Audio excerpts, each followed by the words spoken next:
할렐루야. 오늘도 함께 예배하는 모든 가족들에게 하나님의 은혜와 능력과 평강, 복이 넘치기를 주님의 이름으로 축원합니다. 지난 주일에 이어서 오늘도 요한복음의 말씀을 계속 이어갑니다. 예수님께서 죽으시려 하실 때 제자들을 비롯한 유대 백성들은 크게 반발을 했습니다. 이유는 유대인들에게는 나라의 독립이라는 민족적인 여망이 있었기 때문이요, 예수라면 충분히 우리의 여망을 풀어줄 수 있을 것이라고 믿어 의심치 않았기 때문입니다. 어저께 한 기독교 TV에서 예수님의 생애를 다룬 다큐멘터리 형식의 프로를 시청했습니다. 예수님께서 나귀를 타셨습니다. 예루살렘 성으로 들어오십니다. 구름 인파가 예수님의 뒤를 따릅니다. 단순히 그들의 예수님의 뒤를 따른 것이 아니라 성경의 기록대로 종려나무 가지를 흔들며 열광을 합니다. 유대 백성들은 이 때를 기다려왔습니다. 이제 때가 되었습니다. 거사를 앞둔 마지막 날 밤에 예수님은 제자들만 따로 부릅니다. 예수님의 얼굴에 비장함이 엿보입니다. 제자들에게 포도주를 나누어 주시면서 이런 말씀을 하십니다. 이 잔은 나의 피다. 저는 어제 이 말씀을 묵상하면서 문득 어려서 보았던 흑백 영화의 한 컷이 연상되었습니다. 전쟁 영화였습니다.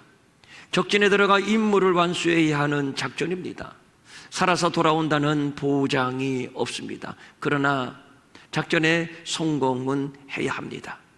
그때 저들은 칼로 손가락을 베어 피를 사발에 받아 서로 나누어 먹습니다. 함께 죽고 함께 살자. 반드시 작전은 성공한다. 목숨을 건 결의를 다지고 저들은 적진으로 들어갑니다. 이제 날이 새면 예수님을 앞세워 거사를 치르게 될 것입니다. 말이 그렇지 성공 확률은 그렇게 높지 않습니다. 로마라고 하는 나라가 그렇게 만만한 나라는 아니지요. 전쟁에서 패해 본 적이 없는 나라요, 로마에 저항해서 나라를 되찾은 경우는 없습니다. 세계의 길은 로마로 통한다고 할 정도로 천하의 제국입니다. 고작 유대 나라 정도가 로마를 상대한다는 것은 계란으로 바위를 치는 격밖에는 안 되는 겁니다. 유대인들이 이를 모를 리 없습니다. 지금까지 유대인들은 수많은 독립전쟁을 치루어왔고 그 과정에서 얼마나 많은 사람들이 목숨을 잃었는지도 잘 알고 있습니다. 그래도 이번만은 다를 것이야. 저 예수라면. 그래서 예수에게 더 기대하고 더 열광을 했던 것이요, 그래서 이 밤이 더 비장한 밤입니다. 내일이 D-Day입니다. 성공할지 실패할지는 내일이 지나봐야 아는 것 하여 예수님도 여느 날과는 다릅니다. 비장함이 묻어납니다. 내 살을 받아 먹어라, 내 피를 받아 마셔라. 우리는 한 피를 받아 마신, 죽어도 함께 죽고 살아도 함께 사는 새 나라를 건설할 혁명의 동지. 제자들은 예수님이 주시는 떡과 포도주를 이런 의미로 받아 먹었을 겁니다. 이때 무거운 침묵을 깨고 예수님이 또 말씀을 합니다. 오늘 밤에 너희들이 다 나를 버릴 것이야. 이것은 또 무슨 말씀인가요? 죽어도 함께 죽고 살아도 함께 살자고 피까지 나눠 마셨는데 우리가 배신을 한다니. 자존심이 상한 베드로를 비롯한 제자들이 강력히 반발합니다. 베드로가 이르되 내가 주와 함께 죽을지언정 주를 부인하지 않겠나이다 하고 모든 제자도 그와 같이 말하니라. 이제 되었습니다. 예수님의 피를 함께 마셨겠다. 예수님과 함께 죽을 결심도 섰겠다. 행동 개시만 남았습니다. 날이 새면 역사는 바뀔 겁니다. 누구는 가슴에 휘황찬란한 훈장을 달고 우편에 앉을 것이고 또 누구는 좌편에 앉을 겁니다. 그런데 이게 웬일인가요? 예수님이 한마디의 저항도 없이 로마 병사에 체포되는 겁니다. 이렇게 무능한 예수였나요? 이렇게 비겁한 예수였나요? 이런 자와 함께 피를 나눠 마시고 거사를 도모했단 말인가요? 완전히 믿었던 도끼에 발등 찍힌 격이요, 예수에게 완전히 속았고 또 완전히 배신을 당했습니다. 우리는 예수님이 죽으실 때 침뱉고 욕하고 돌을 던진 유대인들, 그리고 도망간 제자들을 향해서 패용무도한 인간들이라고 비난을 합니다만, 역지사지 우리가 그 입장에서 한번 생각해 봅니다. 나라는 언제까지 로마의 속국으로 있어도 된단 말인가요? 자기 동족은 언제까지 로마의 식민으로 살아도 된단 말인가요? 예수에게는 도무지 민족의식, 국가의식이 없었단 말인가요? 당신이 나라를 건설하기만 한다면, 나라를 위해 결심만 한다면 온 국민이 함께 하겠다고 하는데, 그런데 이 간절한 민족의 여망을 배신하고 자기의 갈 길로만 간다? 이 배신감, 그렇다면 용서할 수 없습니다.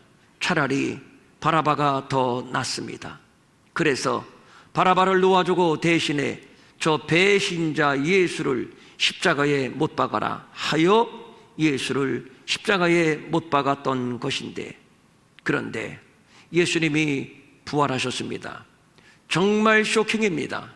장사 지낸 지 3일이 지났고 무덤의 문은 인봉이 되었고 로마의 병사들이 무덤 주위를 철통같이 지키고 있는데 부활을 했다니. 그런데 우리가 여기에서 여간에서는 풀리지 않는 문제에 직면하게 됩니다. 예수님이 부활하셨음에도 불구하고 제자들은 문을 걸어 잠그고 꼭꼭 숨어 있었다는 것입니다.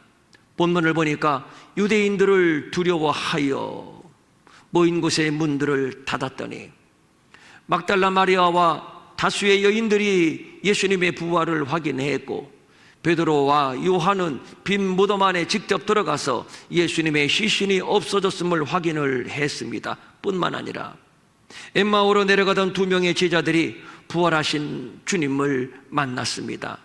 이 소식이 다른 제자들에게 그대로 전해졌습니다.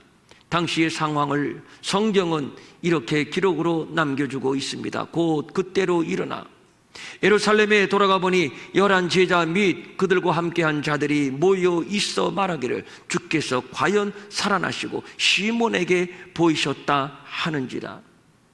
2명의 엠마오의 제자들이 2명의 제자가 다른 제자들에게 가니까 벌써 시몬 베드로가 예수님이 부활하셨다, 시신이 없어졌다라고 하는 소식을 전했고, 그 소식을 저들이 나누고 있었던 겁니다. 그들 틈에 끼어서 2 사람도 길에서 된 일과 예수께서 떡을 떼심으로 자기들에게 알려지신 것을 말하더라. 시몬이 증언을 했고 뒤이어 엠마오의 제자들도 증언을 했습니다. 그런데도 제자들이 유대인들을 두려워하여 모인 곳의 문들을 닫았더니 여전히 두렵습니다. 여전히 두렵습니다. 그래서 문들을 걸어 잠그고 숨어 있는 것이지요. 그러니까 결론은 예수님께서 부활하셨다는 소식만으로는 제자들의 두려움을 없애주지 못했다는 것입니다. 그런데 저들이 무엇이 두려웠는가 하면 로마 병사가 두려웠던 것이 아니라 유대인들이 두려웠습니다. 지금 유대인들은 예수에게 속았고 예수에게 배신당했다는 분노가 하늘을 찌르고 있습니다. 그러므로 예수가 다시 살아났다는 소식을 아마도 유대인들이 듣게 된다면 저들은 가만히 있지 않을 것입니다. 또다시 돌을 들고 몽둥이를 들고 달려올 것입니다. 성난 사자처럼 몰려올 것입니다. 유대의 독립을 위하여 희생하지 아니하는 예수는 더 이상 이 땅에서 살 가치가 없어. 살아났다고? 그렇다면 죽여야지. 또 다시 살아난다고? 그렇다면 또 죽여야지. 수습이 불가능한 폭동으로 이어질지 모릅니다. 예수님의 죽음으로 인해서 사건은 일단락되었습니다. 다행스럽게 불똥이 제자들에게 튀지는 않았습니다. 그러나 예수께서 부활했다는 소식이 전해지면 이번에는 상황이 다를 겁니다. 그 불똥이 어디로 튈지 모릅니다. 10중 8구 제자들에게까지 그 불똥이 튀게 될 겁니다. 예수는 죽였지만 아직도 분노를 사귀지 못하는 유대인들, 그래서 제자들은 예수님이 부활하셨지만 여전히 두려웠던 것이고, 어느 한 집을 은신처로 삼아 두려워 떨고 있었던 겁니다. 예수님 부활하셨어? 왜 부활하셔가지고 평지풍파를 또 일으키시는 거야? 지금 부활하셨다는 소식이 저 유대인들에게 전해지면 그때 우리의 신변은 장담할 수가 없어. 그냥 무덤 속에 계시지 왜 살아나셨대? 이런 생각은 혹 안 했을까요? 상상력을 동원한 시나리오이지만 충분히 그럴 수도 있다고 봅니다. 문들을 닫았습니다. 문들 복수입니다.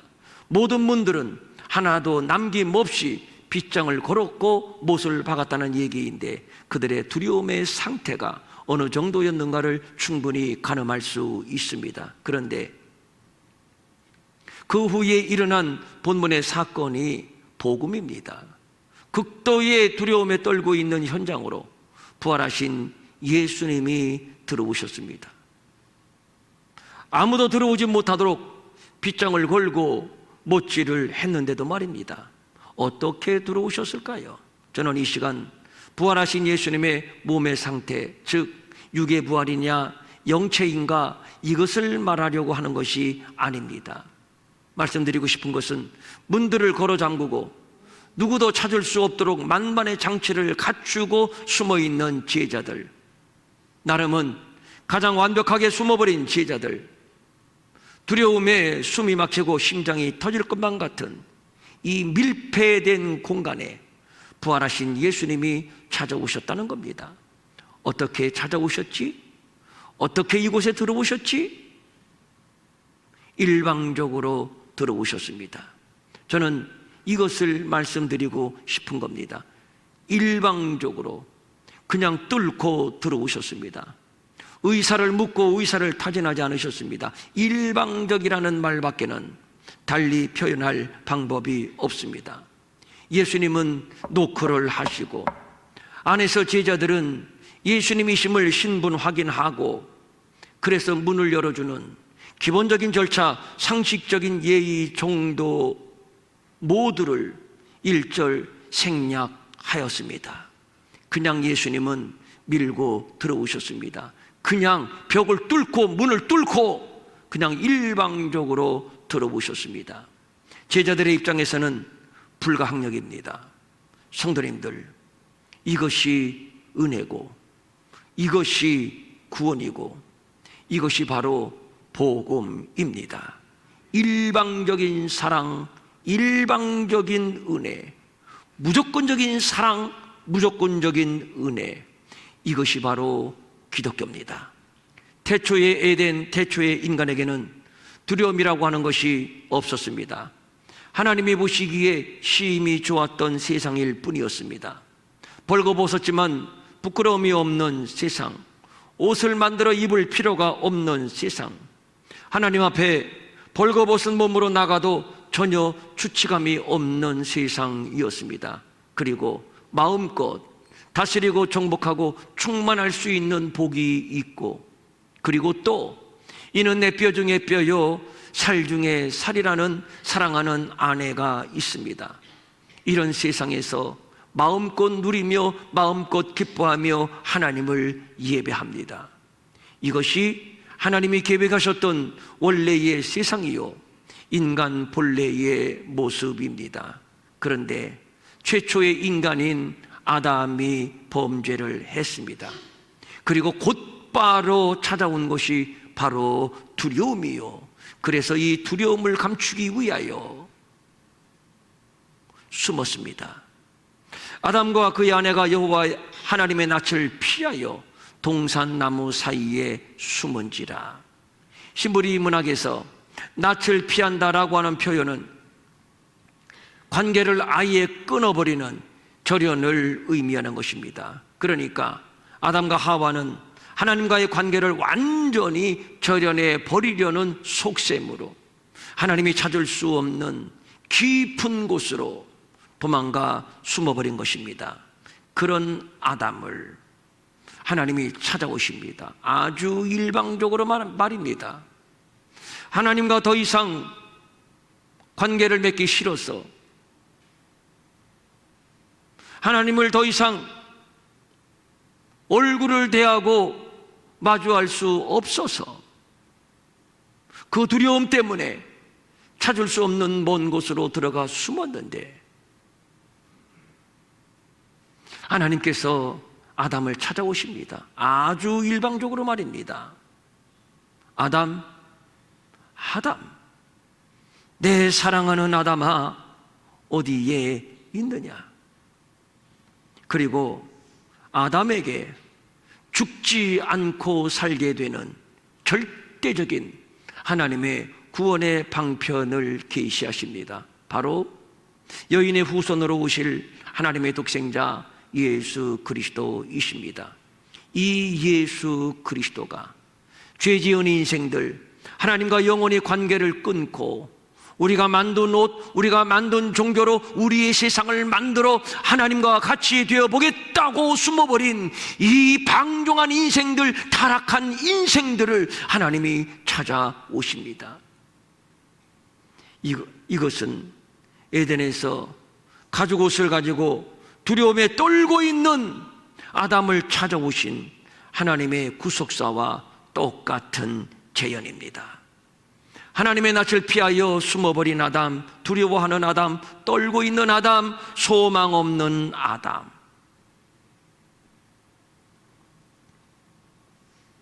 그리고 예수님이 부활하셨지만 예수님 앞에 떳떳이 나서지 못하고 숨어버린 제자들, 두려워하는 제자들, 떨고 있는 제자들, 소망 없는 제자들. 에덴의 아담이나 예수님의 제자들이나 상황이 똑같습니다. 그런데 다른 것이 있습니다.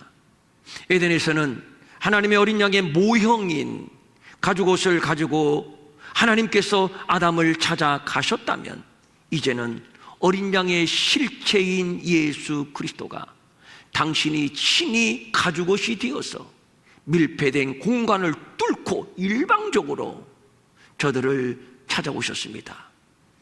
오늘 우리는 본문에서 하나님의 구속사의 언약의 성취를 보게 됩니다. 성경은 아담이나 제자들이나 모두 두려워하여 숨었음을 말하고 있습니다. 그런데 요한복음을 보면 이런 말씀이 기록되어 있습니다.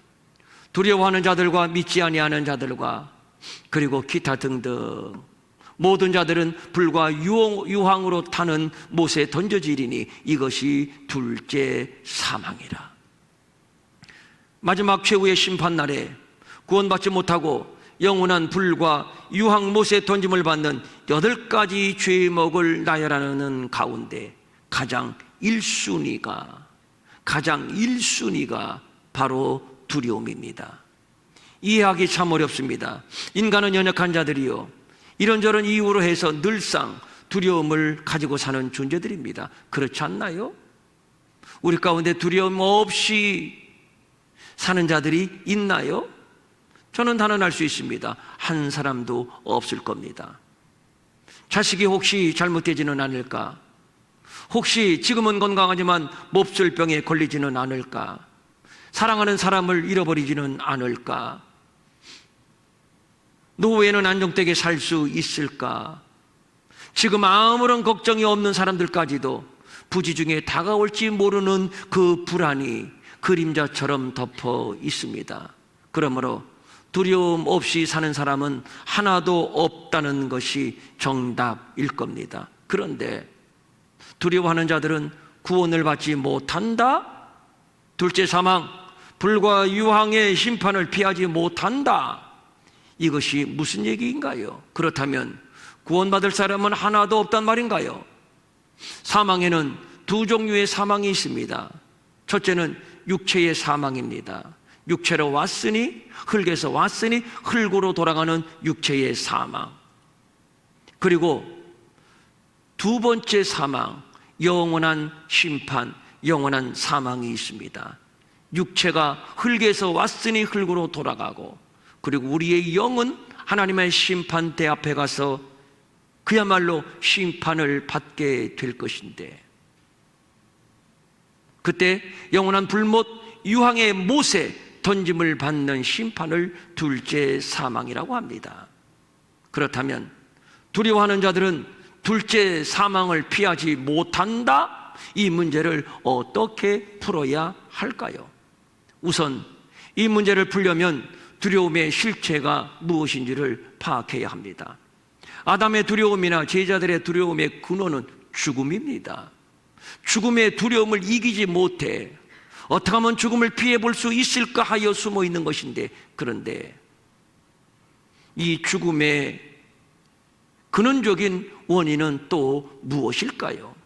죄입니다. 죄가 원흉입니다. 죄의 싹은 사망이라 했으니 죽음의 공포가 폭풍처럼 밀려 들어온 것입니다. 죄 때문에. 문들마다 빗장을 채워도 두려움은 해소되지 않습니다.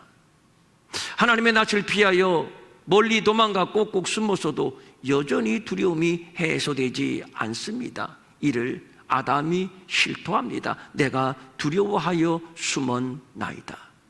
제자들도 역시 마찬가지지요. 요한은 말합니다. 유대인들을 두려워하여 모인 곳에 문들을 닫았더니, 유대인들이 두려운 것이 아니라 죽음이 두려운 것입니다. 그런데 문제는 도망을 가고 문들을 걸어 잠궈도 두려움이 해소되는가 말입니다. 치유되는가 말입니다. 도망가서 숨었더니 평안한가 말입니다. 이런 제자들에게 부활하신 예수님이 일방적으로 침투에 들어오셔서 제자들에게 하시는 말씀이 너희에게 평강이 있을지어다. 부활하신 예수님이 두려움의 빗장을 열고 우리에게 진격해 들어오셨습니다. 우리의 의사를 묻지 않으셨습니다. 어떤 의사 타진도 없으셨습니다. 무조건적이요 일방적입니다. 두려워하고만 있었는데, 떨고만 있었는데 우리 예수님이 그냥 들어오셨습니다. 그리고 말씀합니다. 너희에게 평강이 있을지어다. 이 말씀은 두려움을 심판하는 말씀입니다. 아니, 두려움의 원천이 되는 죄를 심판하는 말씀이요, 사망을 심판하는 말씀입니다. 죄의 심판, 사망의 심판, 그것이 바로 평강입니다. 사람들의 크나큰 오해 중에 하나가 돈만 있으면 행복하고 평안할 것이라고 생각하는 것입니다. 권력이 있고 명예만 있으면, 무병장수하면 평안할 수 있다고 생각을 하는 것입니다. 이게 무슨 소린가요? 그러면 왜 중독이 판을 치는 세상이 되어버렸나요? 알코올 중독, 약물 중독, 쇼핑 중독, 성 중독, 성형 중독, 인기 중독, 건강 중독 등등.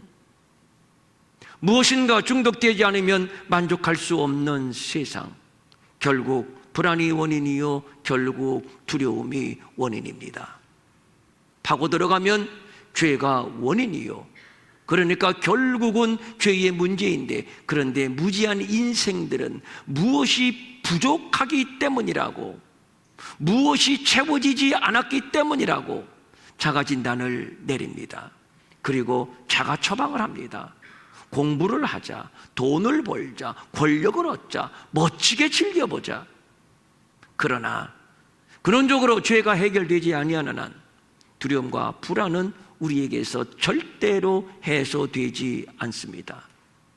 숨어있는 제자들에게 부활하신 예수님이 찾아오십니다. 그리고 너희에게 평강이 있을지어다. 그러니까 부활하신 우리 예수님이 두려워 떨고 있는 제자들에게 평강을 가지고 오신 겁니다. 주님이 평강이십니다. 그래서 예수님을 가리켜 평강의 왕이라고 부르는 것이지요. 못 믿겠다고요? 그래도 여전히 제자들이 들고 있습니다. 안 믿어진다는 겁니다. 예수님은 부활하셨지만 상황은 달라진 것도 없고, 부활하셨다는 소문이 밖으로 새 나가기만 하면 성난 유대인들이 몽둥이를 들고 찾아올 것이고, 그래서 여전히 두렵습니다.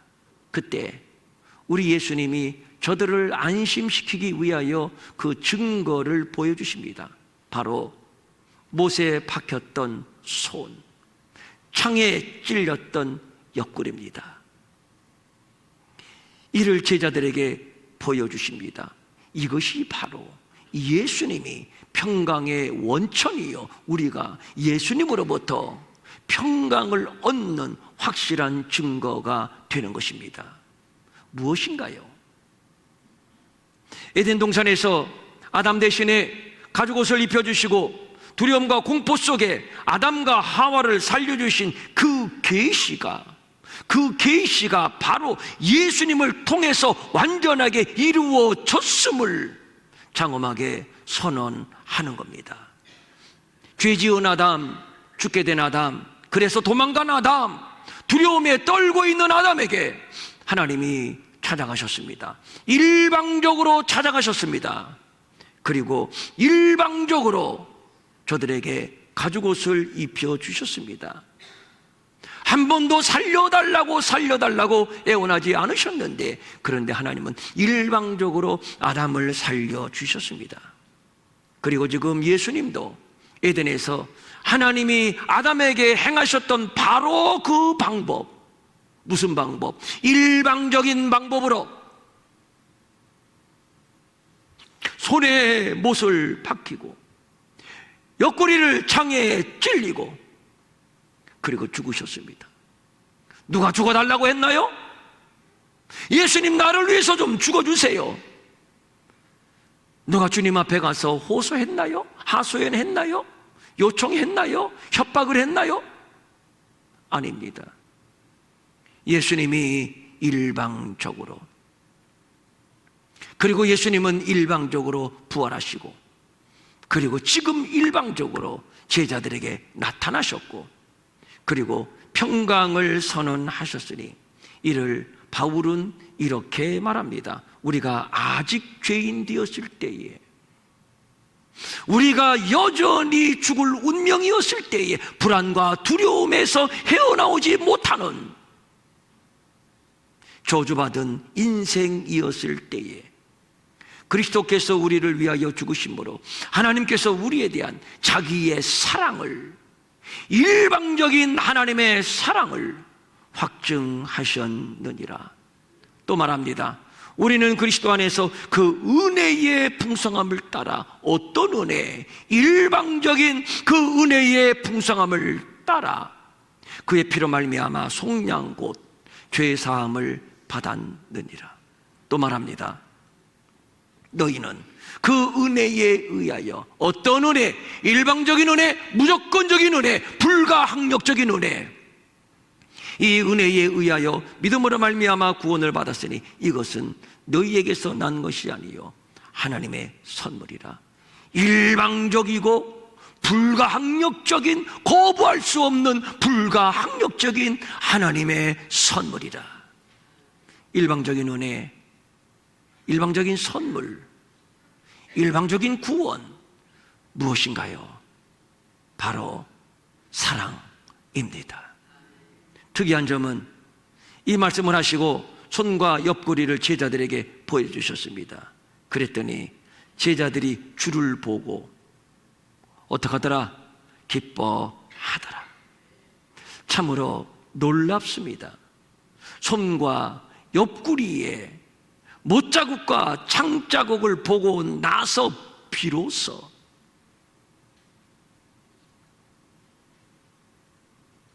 두려움의 울상, 죽을 상이었던 제자들의 이 얼굴에 이 흑백 칼라가 드디어 밝아집니다. 안도감이 밀려옵니다. 성경은 말합니다. 제자들이 주를 보고, 이제서야 주를 보고 기뻐하더라. 그가 찔림은 우리의 허물 때문이요 그가 상함은 우리의 죄악 때문이라. 그가 징계를 받음으로 우리는 평화를 누리고 그가 채찍에 맞음으로 우리는 나음을 받았도다. 아담이 에덴에서 범죄하여 죽게 되었을 때 약속하셨고 구약의 여러 선지자들을 통해서 약속하신 구속의 계시가 비로소 아들 예수 그리스도를 통해서 성취되었음을 말씀하고 있는 겁니다. 정령 예수님이 십자가에서 선언하신 것처럼 정령 무엇을 선언하셨죠? 어떻게 선언하셨죠? 다 이루었도다. 죄도 사망도 사탄의 운명도 이제는 완전히 파괴되었고 그리고 우리는 구원을 받았습니다. 무엇으로? 은혜로. 어떤 은혜로? 일방적인 은혜로. 이제는 두려워할 필요도 없고 숨을 필요도 없고 빗장을 걸어 잠글 필요도 없습니다. 이제는 마음껏 기뻐해도 됩니다. 빗장을 풀어도 됩니다. 문 밖으로 뛰쳐나와도 됩니다. 이제는 마음껏 날 구원하신 그 은혜를 찬송합니다. 예배합니다. 그래서 구원받은 성도를 자유인이라고 하는 것입니다. 이 말씀을 하시고 그들을 향하사 숨을 내쉬며 이르시되 성령을 받으라. 너희가 누구의 죄든지 사하면 사하여질 것이고 누구의 죄든지 그대로 두면 그대로 있으리라. 이제는 성령 시대입니다. 성령이 오셨습니다. 우리에게는 권세가 주어졌습니다.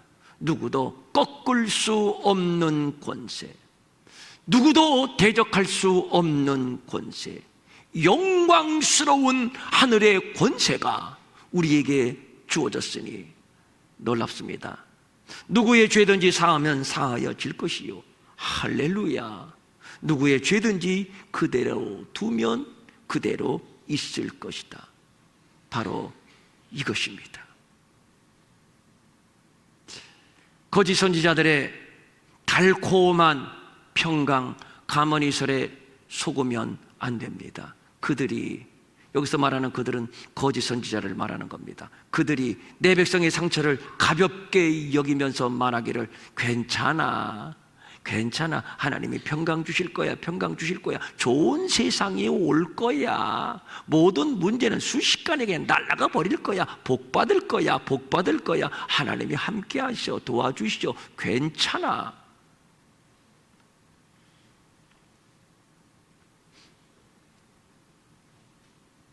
평안하다, 평안하다 하나 실제로는 평강이 없도다.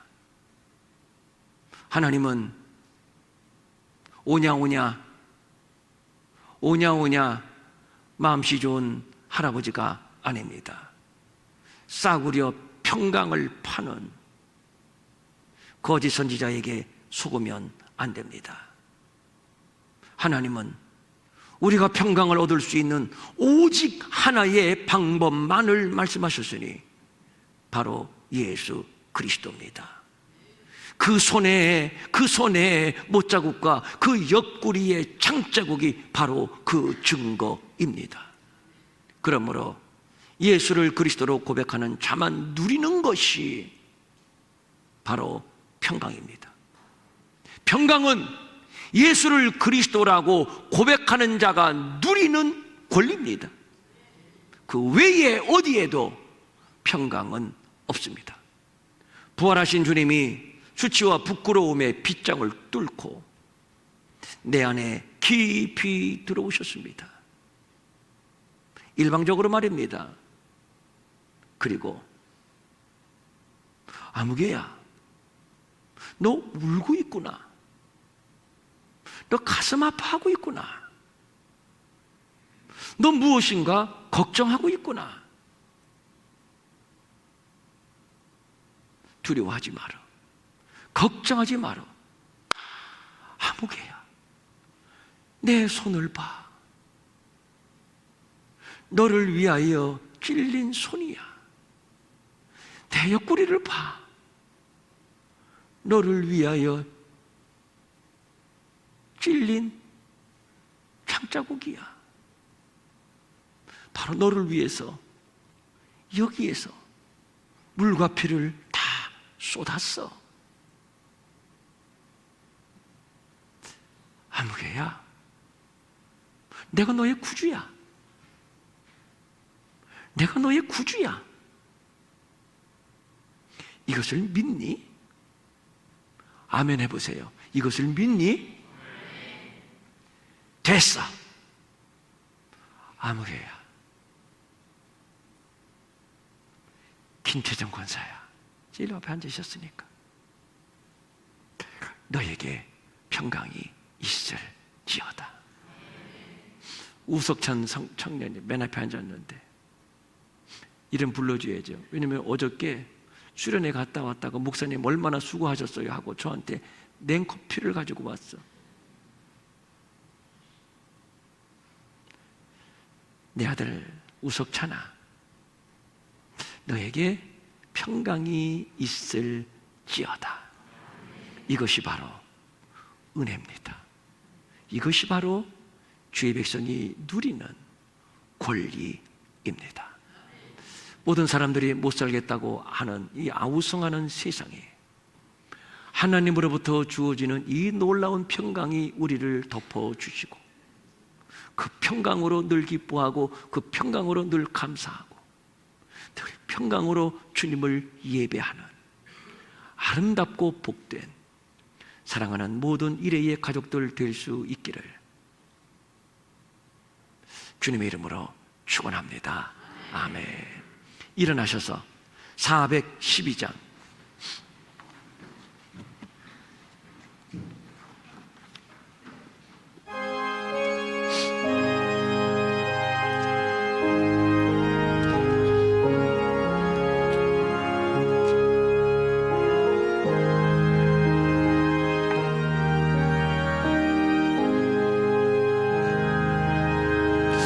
내 영혼의 그 깊은 데서 맑은 가락이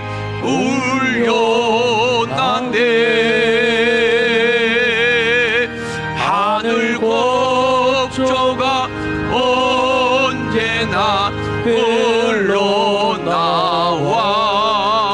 내 영혼을 고에 싸네. 아멘.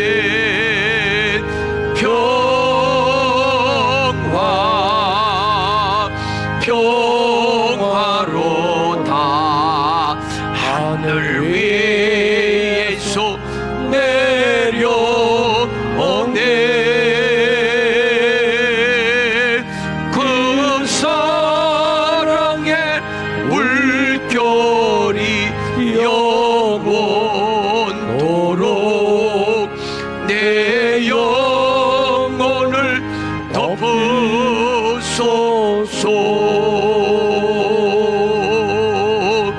내 마음속에 솟아난 이 평화.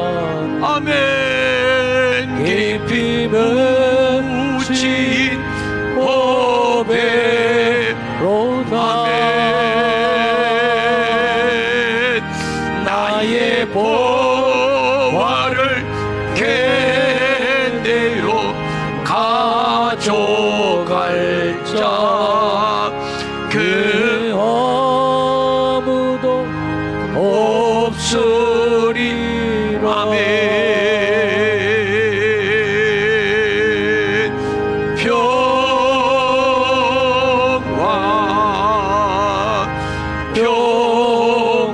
평화로다.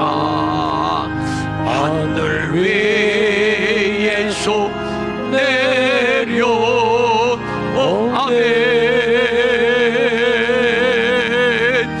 그 사랑의 물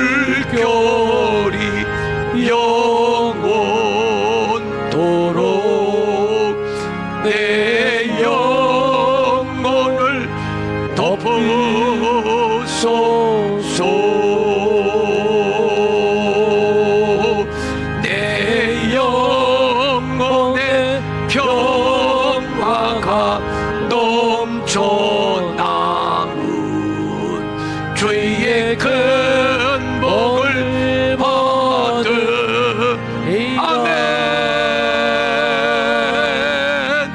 내가 주야로 주님과 함께 있어 내 영혼이 편히 쉴. 아멘.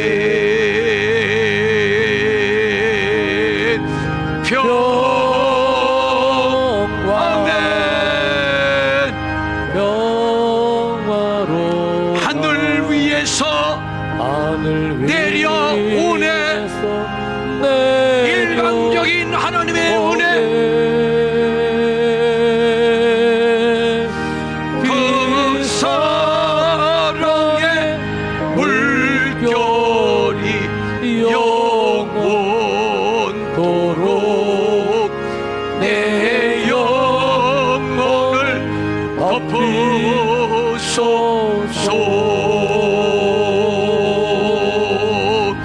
이 땅 위에 험한 길 가는 동안 참된 평화가 어디 아버지,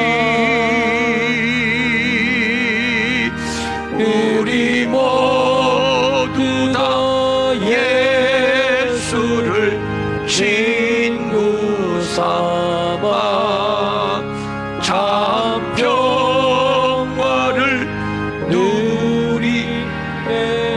아멘.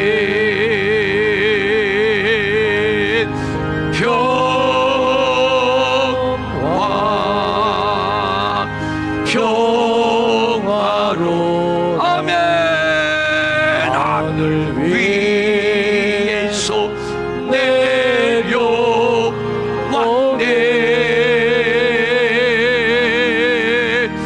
그 사랑의 물결이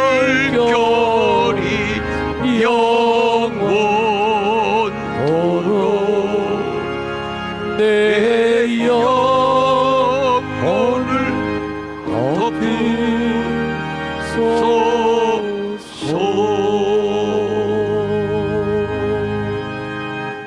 4절 한번 띄워주시죠.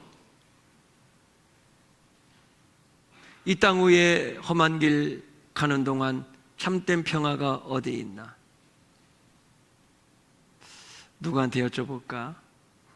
정순덕 권사님 평생 사시면서 언제 한순간 두 다리 뼈고 행복하다 해보신 적? 우리 권사님의 일대기를 들어보면 눈물 없이 못 듣는.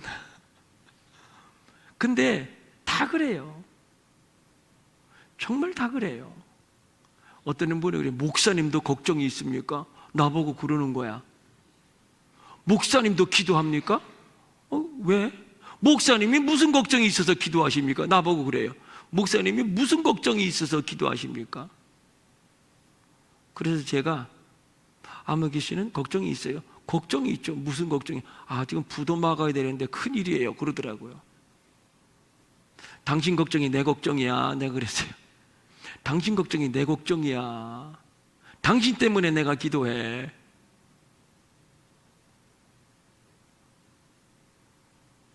중동에서 난리 났습니다. 그 이스라엘을 사이에 둔 중동의 평화는 없습니다. 절대 없습니다. 그 성경의 예언입니다. 마지막 때가 가까울수록 격렬하게 더 싸울 겁니다. 결국 그곳에서 일어나는 전쟁 때문에 역사는 파멸되고 예수님 재림하십니다. 평화 있습니까? 이럴 때 우리는 어디에 붙어야 되는가? 이스라엘에 붙어야 되는가? 팔레스타인에 붙어야 되는가? 우리 대통령 지금 머리가 복잡할 겁니다.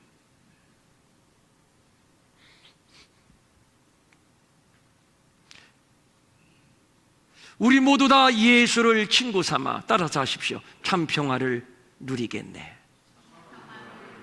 참 평화를 누리겠네. 누구로 말미암아? 예수님으로 말미암아 기도하겠습니다. 가슴에 손 대시고 이 땅 위에 험한 길 사는 동안 참된 평화가 어디 있나? 우리 모두 다 예수를 친구 삼아, 우리 모두가 예수님을 구주로 삼아 참 평화를 누립시다. 평화 평화로다 하늘 위에서 내려왔네. 그 평화의 물결이 영원토록 내 영혼을 덮으소서. 우리 가정을 덮으소서. 우리의 자녀들, 우리의 교회, 이 나라 이 민족 가운데 덮으소서.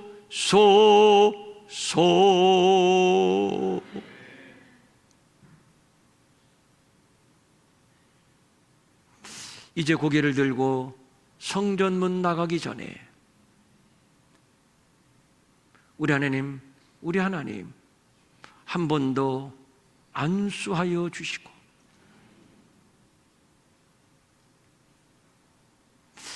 이래교회야, 내 백성들아, 걱정하지 말고 두려워하지 마라. 너 예수를 그리스도로 고백하잖아. 너 때문에 내가 못을 박히고 너 때문에 창에 찔린 거 내가 고백했잖아.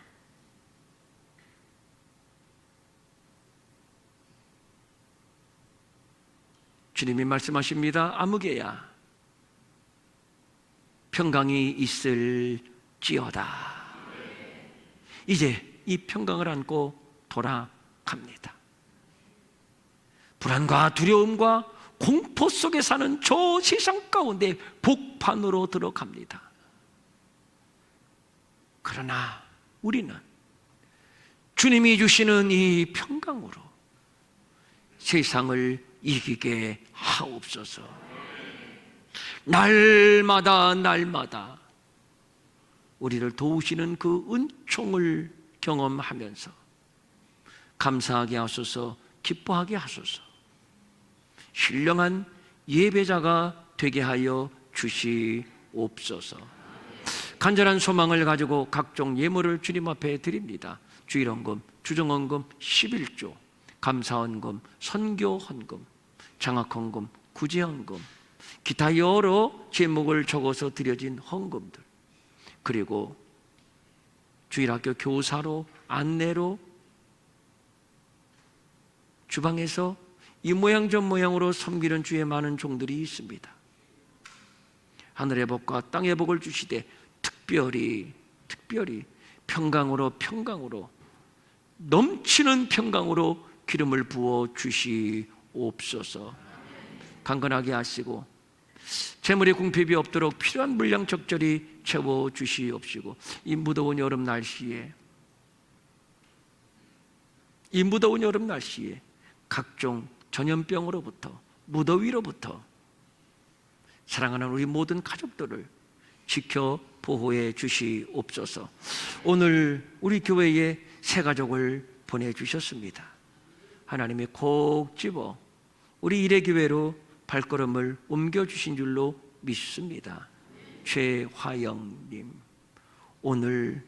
오늘부터 시작하는 우리 일회교회 가족 공동체의 삶이 평강으로 넘치고 형통의 복으로 넘치게 하시고 믿음이 자라고 가정이 형통하고 모든 범사가 주 안에서 복이 되는 은혜의 날들이 되게 하여 주시옵소서. 마음은 원이지만 가진 것이 없어 드리지 못해 민망히 여기는 성도들을 위로하시고 저들에게도 물질 주셔서 한 가지로 주님 앞에 바치며 쓰며 도우며 사는 풍성함이 있게 하여 주시옵소서. 이제는 우리 주 예수 그리스도의 은혜와 하나님 아버지의 무한하신 사랑과 성령님의 감화 감동하시고 위로하시고 안위하시고 능력 주시고 형통케 하심이 오늘 함께 새 식구가 된 최화영님, 그리고 평강의 은혜를 듬뿍 안고 돌아가는 사랑하는 모든 성도들 머리 위에, 병상에 있는 우리의 가족들, 어떤 문제 때문에 시름을 겪으며 투쟁하고 있는 사랑하는 모든 가족들 머리 위에 영원히 함께 없으기를 간절히 축원하옵나이다. 아멘.